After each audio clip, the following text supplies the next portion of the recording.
ఇది మన Tupper వేర్లో freezer mat 700 ml అండి. మనం అల్లం పేస్టు ఇలాంటి బాక్స్లో పెట్టినప్పుడు డీప్లో పెడితే ఏది పెట్టినా కూడా మనకు గట్టిగా గడ్డలాగా అయిపోతుంది కదా, ఇలాంటి బాక్స్లో పెట్టినాం. అదే ఈ ఫ్రీజర్ మ్యాట్లో స్పెషల్ అన్నట్టండి. అల్లంకు కానీ ఫ్రిడ్జ్ డీప్లో పెట్టుకోవడానికి స్పెషల్ ఐటమ్స్. ఇది డీప్లో పెట్టచ్చు, మామూలు ఫ్రీజర్లో కూడా పెట్టచ్చు, మామూలుగా కూడా పెట్టచ్చు. మళ్ళీ సో ఏంటంటే మనం డీప్లో పెట్టినప్పుడు ఏదైనా గట్టిగా గడ్డలాగా అయిపోతుంది. అదే మనం ఫ్రీజర్ మ్యాట్లో స్టోర్ చేసుకొని పెడితే అల్లం పేస్టు మనకు 6 months అయినా కూడా ఫ్రెష్గా ఉంటుంది.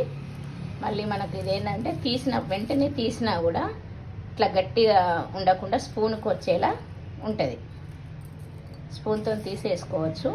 నేనైతే ఈ ఫ్రీజర్ మ్యాట్ అనేది మనకు టప్పర్వేర్లో డీప్లో పెట్టడానికి స్పెషల్ ఐటమ్స్ అన్నాను. చాలా బాగుంటుంది. మళ్ళీ మనకేంటంటే ఇది ఫ్లెక్సిబుల్ అవుతుంది. ఇట్లా డీప్లో పెట్టినప్పుడు గట్టిగా పగలదు, ఫ్లెక్సిబుల్ అవుతుంది.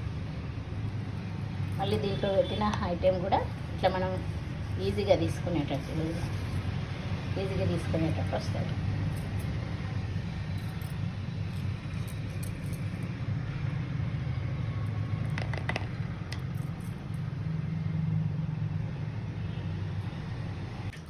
ఇది టప్పర్వేర్లో స్పూను.